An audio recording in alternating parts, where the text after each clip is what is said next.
yesterday you came. What? What topic you want to talk about? Why you keep jumping like a monkey from a place to a place? What No, what the topic you wanna doing what the that. topic you wanna talk about? You kept doing that. I'm not the one. I'm You see, sitting there right now. you call me to speak about your prophet, the prophet of mercy, and suddenly you jump about Moses, and then suddenly you I jump about etc. So you keep it changing. So tell me please, what topic you want to talk about? Okay, let's talk about satanic verses. Satanic verses, no problem. Here we go. Go ahead. I want to ask you what the problem is with Muhammad receiving the satanic verses and Allah abolishing what he threw in. Okay, so you agree that Muhammad he received satanic verses. Many of the majority of the scholars and tafsir say that this story of Al-Gharanik is a fabrication. But So you I just don't know. said, everybody heard you. What is your Yeah, problem with the uh, prophet receiving satanic verses?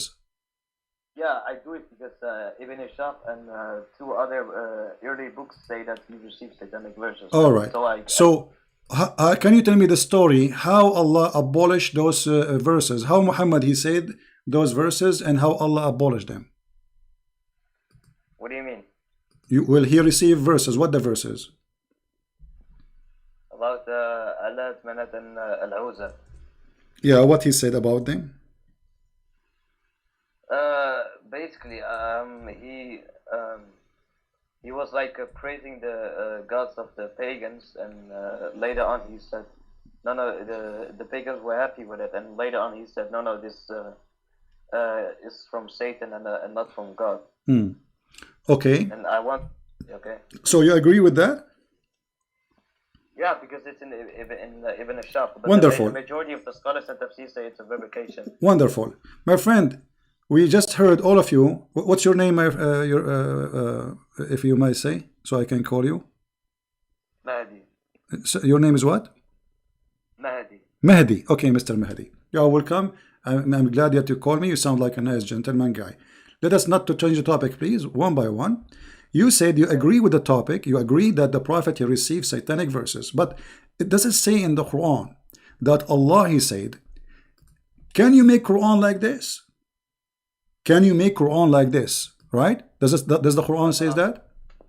Asking you what the problem is with Muhammad receiving satanic verses. I'm telling you the problem. If the Quran saying nobody can make Quran like Allah Quran, and Muhammad he received Quran from the devil, and he did not recognize that this is not Quran from the devil. That's mean anyone can make Quran, including Shaitan. Yeah, because it was like 3 verses, Alat, Manat, and Al-Uzza. It's like meaning one verse that It doesn't matter. It doesn't matter. Muhammad he thought it's a Quran, and Muhammad he recited as a Quran, and the Quran says nobody can make Quran like the Quran. So how the prophet of Allah could not recognize that this is not Quran? Yeah, because Jibreel, Muhammad thought that he was receiving from Jibreel, but Shaitan, like, he was tricking him into receiving these verses. That's wonderful, guys. Shaitan he tricked Muhammad and he made him receive those verses. How he tricked them? I have no idea. I don't know. I wasn't there. It's not mentioned in the. Is it true that that Shaitan he come to him in the image of Jibreel?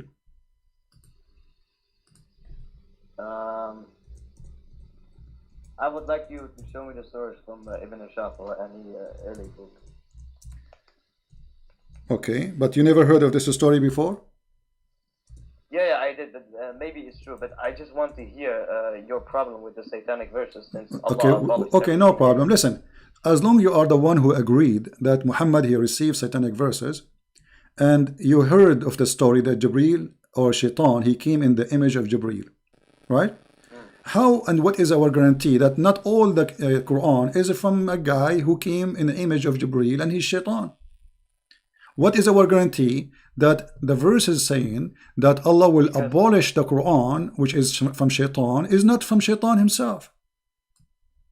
Because the Quran message of the Quran is to worship the God of Abraham, Isaac, and Jacob, the one God.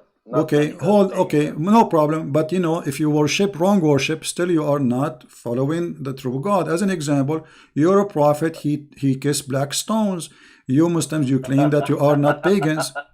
What is it? Is that from Satan or from Allah? Kissing the black stone. No, he's doing that because it's holy. It's from paradise. It's holy. Where did Allah say to Muhammad, it's holy, kiss it? No, Okay, why he kiss it then?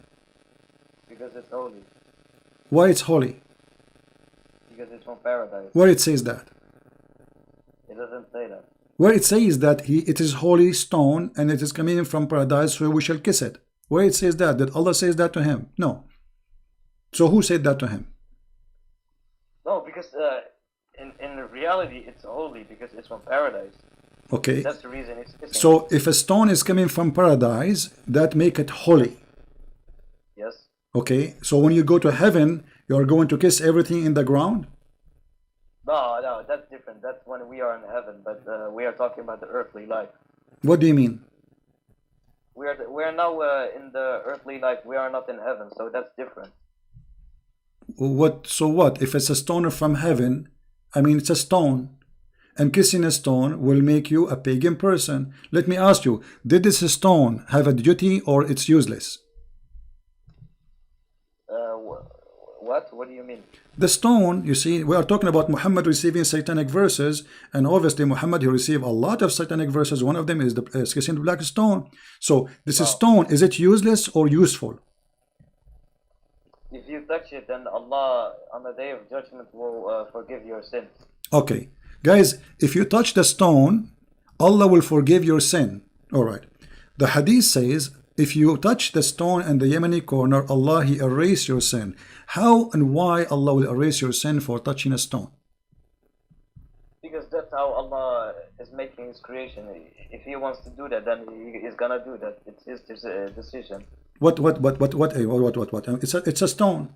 You see? I mean, Okay. how easy it is. Just touching a stone will make me lose my sin. Yes. Okay. Why? What is the logic in that? What? Okay. Okay. Why? If you touch, explain to me. Why, if you touch the stone, is going to erase your sin? What will happen exactly? Then on the day of judgment, the stone will Allah will make the stone rise, and the stone will say to Allah, this person, as such a person, touched me, and then Allah will forgive him and allow him to enter paradise. That's wonderful. So the stone now became a mediator between the man and God. Is that correct? Sorry? The stone is going to intercede for you. Yes. Okay, but isn't it the Quran says in that day there's no intercession? By His permission. Except by His permission, and the permission given to the stone? What are you talking about? He gives permission to the stone. He gives permission to Muhammad. Okay, so the stone is a person, because you are saying now the stone is going to speak, and the stone is going to have a tongue, and the stone is going to have eyes. Is the stone is a person? According to the Quran, our hands and feet will also speak. Don't change topic. Is the stone, because you said the stone is going to have tongue and is going to have eyes? Yeah. Huh? Yeah. Same for Allah says in the Quran that our hands and feet will on the day of judgment will speak. And maybe this is metaphorical, but the stone literally is going to speak, correct? It is not. Okay, not metaphorically, no problem. Okay, no problem, not metaphorically. So the stone is going to witness for you in the day of judgment. Witness to whom? About what? Isn't Allah knowing everything? Oh, my friend, that is very stupid of you to say. I can raise 1,000 questions for you if you... No, we are talking about making satanic verses. What is my guarantee that this stone story is not from Shaitan? Let me show you something. Did Umar ibn Khattab, he say that you are a useless stone, there's no harm and there's no benefit from you? Did he say that? You said if Prophet would have not kissed it, I would have not used it. Thank you very much. But he said, you are a useless, harmless stone. Yes or not? It is not useless. He said that. He said you no doubt that you are a stone, can neither benefit anyone nor harm anyone. Did he say that or not? That is not true. It does benefit because Allah will forgive you. So you are saying Umar ibn Khattab, he did lie? No. Okay, if he know, well, he said the hadith in front of me, and you speak Arabic. Yeah, but that's Umar ibn Khattab. That's not That's not the prophet. Okay, but if Umar al-Khattab saying something not true, it's a lie then. No. What do you mean no? Either you agree with him or you don't No, agree. he's Did he tell the making his truth when own he said assumption. that? Did He's he tell making the his own truth when he statement. said that this stone is useless? Yeah, he said that, but the Prophet ﷺ did not say that. Okay, so the Prophet contradict the Prophet teaching, contradict the teaching of Umar al-Khattab, correct? The Prophet's teaching contradict the statement and assumption of Umar ibn Khattab. Yes. Okay, so Umar here was lying. No. What he was doing then? He made his own assumption. Okay, how a person who is living in the time of the Prophet all this time, he thought that the stone is useless, and now he is practicing kissing a stone, yet he knew it's useless. Why? How come nobody? How come none of the Muslims says to him, "Don't say that. It's useful." Because the stone, it's literally a stone. It doesn't, like, it will benefit us, but Umar ibn Khattab wasn't talking about this benefit on forgiving sins on the day of judgment. He was talking about the benefit of that the stone is like a stone. It doesn't do anything to Okay, anything. hold on. He is saying unless because the Prophet he kissed you, I'm kissing you. He is saying you why he is saying it's useless. Kissing you is useless. So this is about now and later. Kissing you is useless. But you said the one who touched the black stone is going to witness for him in the day of judgment. Umar al-Khattab is getting your Prophet busted, saying it's not true. It's a lie. It's just a stone. No, he's making his own assumption. Assumption. So he is making false assumption, correct? His assumption is not true. No. Yeah, it's a false assumption. So let me go. So if we go in the Quran, it says that Allah is going to delete what shaitan he put in your mouth. What Allah will delete exactly? Everything shaitan through verses. What everything? How we will know what he will delete? How we will know that this verse itself is not from shaitan? Because Allah will delete everything. Okay, but how we know, how we don't, if Muhammad here is receiving already satanic verses, that means it's possible Allah is not really protecting Muhammad. Do you agree? Because if Allah protecting Muhammad, then how he receives satanic verses? Because in the verse 52 it says tamanna, which means desire and not recite. That's one thing. And another thing is when we look at the message and the teachings of Quran, like Allah says, do not oppress the orphans, teach them good, be good to your parents. None of this can actually come from shaitan. When shaitan reveals verses, he obviously is going to make disturbing disturbing teachings with false messages like worship the pagans. Okay, so you are saying to me, if we find disturbing teaching in the Quran, that will make it satanic, correct?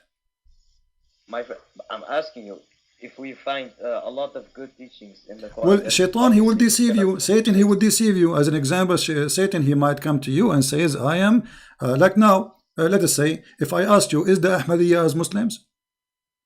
No, of course not. Okay, so, but the Ahmadiyya, they speak, the founder of the Ahmadiyya, he's claimed that he is the Messiah, he claimed that we should do good, we should do righteousness. How we go? So your logic is not a true logic, because here we go, this guy, he never said go and kill. Actually he's better than Muhammad. He never says go and rape and kill. He says do righteousness, go give donation, etc. This is the teaching of Ahmadiyya. So if we compare between the Ahmadiyya teaching and Muhammad teaching, Ahmadiyya will win. Yet you claim that the Quran is the book of God because there is righteous teaching. Let me ask you, according to the Quran and the interpretation of the Quran, can you have sex with your daughter out of marriage? Doesn't the Quran make a long verse saying, forbidden unto you are your fathers, sisters, and etc., etc.? Right. Making incest forbidden? Correct. But the Quran too says وَجَعَلْنَاهُ نَسَبًا وَصِهْرًا, and this is the interpretation. Actually, before you call. No, I don't care about interpretation. I care about the facts about Quran and Hadith. You don't care for the interpretation. That is very good. So, if we ask you who is going to give interpretation, you say me, you. Sorry. Who is the one who will give us the interpretation, the correct interpretation for this verse? You said, I don't care for interpretation. As long it is, it doesn't contradict Quran and Hadith, then it is okay. Okay, my friend, it doesn't contradict the Quran because it says you can have sex with your daughter from adultery, not from marriage. And the Quran says, وَجَعَلْنَاهُ نَسَبًا وَصِهْرًا. Everything. Okay, according to Islam, let me ask you. According to Islam, if you have a son or a daughter from adultery, can she carry your name? What does that mean? Can she carry your name? Which means she can carry your last name. She can be accepted by you and society as Islam. According to Sharia law, that they are your sons and your daughter. If it's in the Hadith and the Quran, then yes.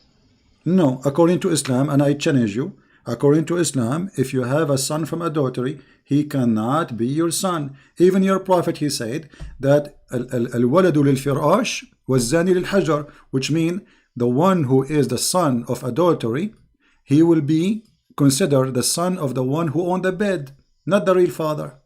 Do you agree? Habibi, I would like to get back to the topic about... We are in the topic. We're on the topic. We're on the topic. So you agreed and you admitted that the interpretation of Islamic scholars agree that you can have sex with your daughter. Yes or no? No. Okay, it's in front of you. Read it for us. Okay, read it for me, please. Read it for me. Here we go. It's in front of you. This is Tafsir al-Qurtubi. I would like to get back to the topic, please. We are back in the topic. This is disturbing teaching.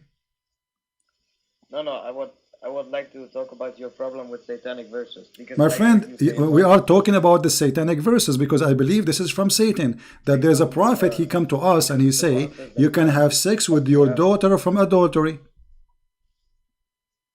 Wait, I heard you say in one video, the Quran gives not authority to Shaitan over Muhammad, yet Shaitan controls him. I would like to prove that that's very false. That's very wonderful. Okay, so you are changing the topic, but it's still close because we are talking about Satanic Verses. Shaitan control Muhammad or not? Let us see if this is true.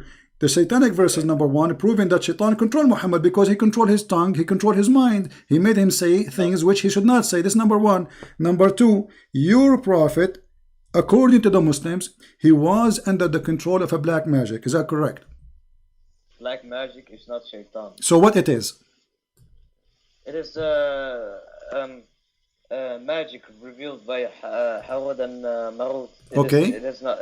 It has nothing to do with Shaitan. Okay, so your God Allah, he sent two angels to open a school of Harry Potter, and they teach magic. But who is the one who will use? You are the one saying that to me. Why you are laughing? Chapter 2, verse 102, it says, Allah, he sent Harut and Marut in the Babylon tower to teach magic, correct? Yes. Okay, so they open a school of magic of Harry Potter in the Babylon tower. Now, who is the one who learned from them the magic? The two angels. Who is the one who learned the magic from them? The people of Babylon, whoever wants to learn. Okay, read for me please, chapter 2, verse number 102. It says that Sulaiman is not a kafir, but shaitan.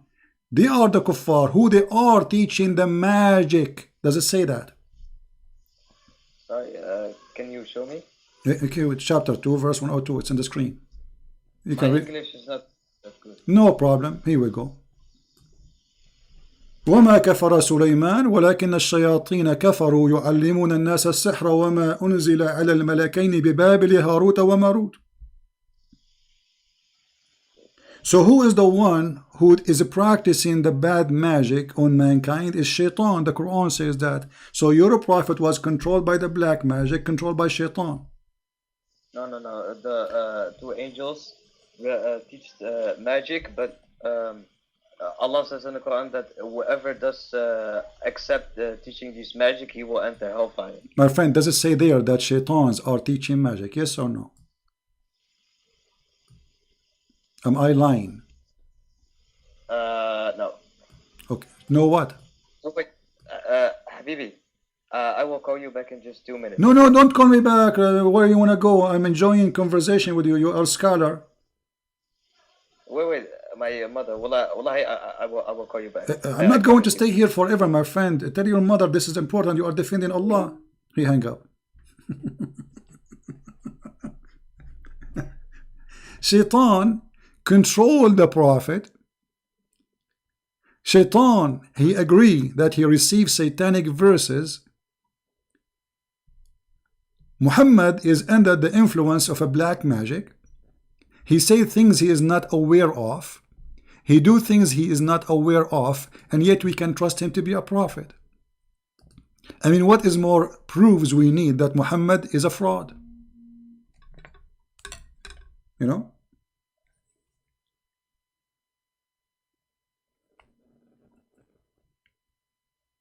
We have a caller. I don't know. This is a different caller. We want to take the same person. We want the same person to call, please.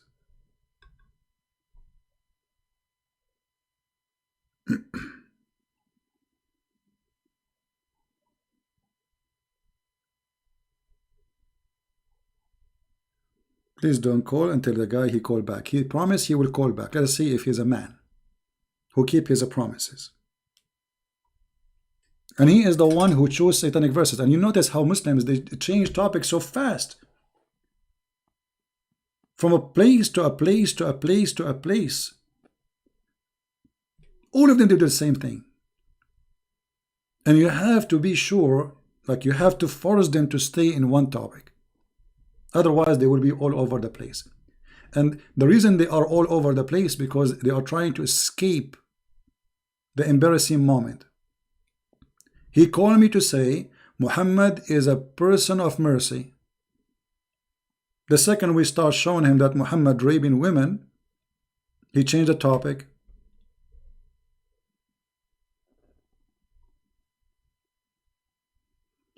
My voice is on and off.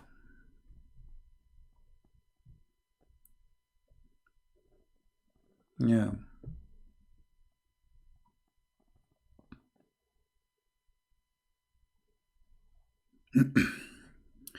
Yeah, I apologize. My voice is on and off because the internet is bad.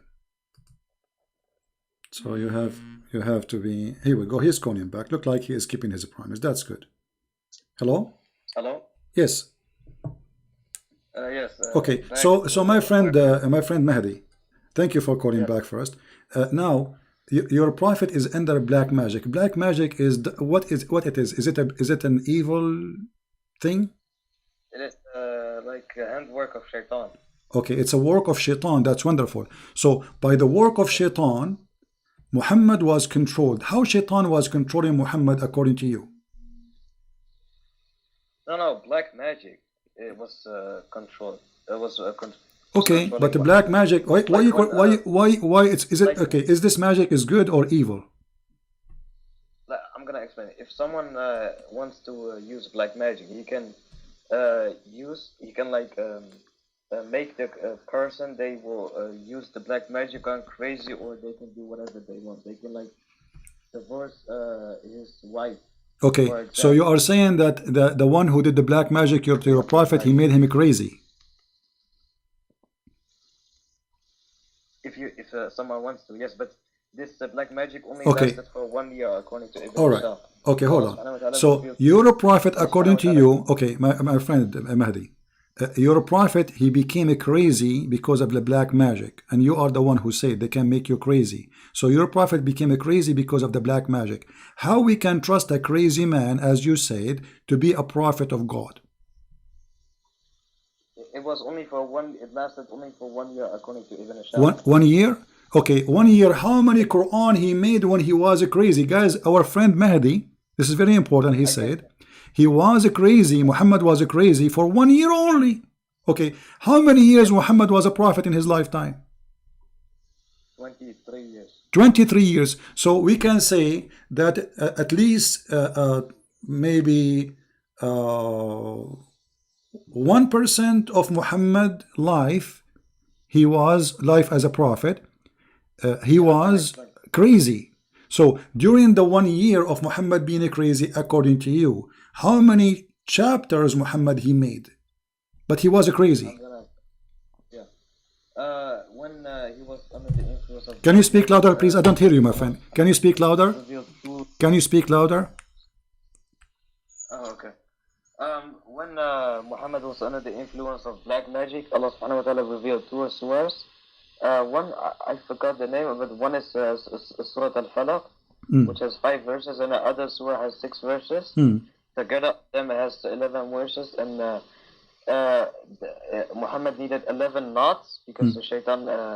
There was 11 knots to break, and each knot to break was to reveal 1 verse. So Allah Subhanahu wa Taala revealed 2 surahs together with 11 verses. Each verse broke a knot, and when they broke the knot, Muhammad was free from the influence of black magic. So you are saying to me that Allah, He could not free Muhammad from his black magic. It took him 11 months. It took each verse was able enough to break 1 knot. Right. So this is Allah. He sent those verses to get Muhammad out of the black magic. So it took your God Allah 11 months period so He can take Muhammad from the black magic. Don't you think this is a very weak God? It took him 11 months to fight a black magic made by somebody. I mean, what kind of God? He cannot release his prophet from a black magic for 11 months. And you are the one saying it took him to break 2 knots. And what those knots is about? What about? Tell me about the knots. So if I make a knot for you, I can control you? No, but it's pretty hard to explain because it's not explained in the Islamic sources. But basically, when Allah says in the Quran that Muhammad will be tested with a lot of tests, like all tests before Muhammad, all the prophets Allah made before Muhammad, like a lot of examples I can show you. But okay, show me an example of a prophet was controlled by knots. Why are you saying knots? You just say black magic. It's you are saying that, and the Quran saying that. You are the one who mentioned knots. This is in chapter of Al-Falaq, chapter 113. It says, وَمِن شَرِّ النَّفَّاثَاتِ فِي الْعُقَدِ وَمِن شَرِّ فَاسِقٍ إِذَا وَقَبَ. Okay, so how a person can control you by the knots, and Allah took him 11 months to open those knots. Do you think that Allah, He need more training? Do he need to go to Harry Potter school so he can finish it faster? You admitted, and everybody heard you, that the prophet was under the influence of the black magic, which make him crazy, for 11 months. And it took Allah 11 months to take the knots out. Allah's not gonna Allah's not gonna wish to release Muhammad from the black magic at once. Allah tests the prophet. How that can be testing the prophet if the prophet now is crazy, and that will not make him tested? This is not testing. This is humiliating. What the point of this testing? If you are making things something I did not choose. Did Muhammad choose black magic? No. So if you force something on me and then you say this is testing, this is crazy. This is not a test. This is kind of illness, right? Because you are controlling me. I have no control of myself. So what kind of God? He allowed the devil or any evil power to control his prophet, who supposedly people will follow him. Now your prophet is a prophet of God, and you Muslims, you follow whatever he do, whatever he say. So you said for 11 months or a year, Muhammad is a crazy man.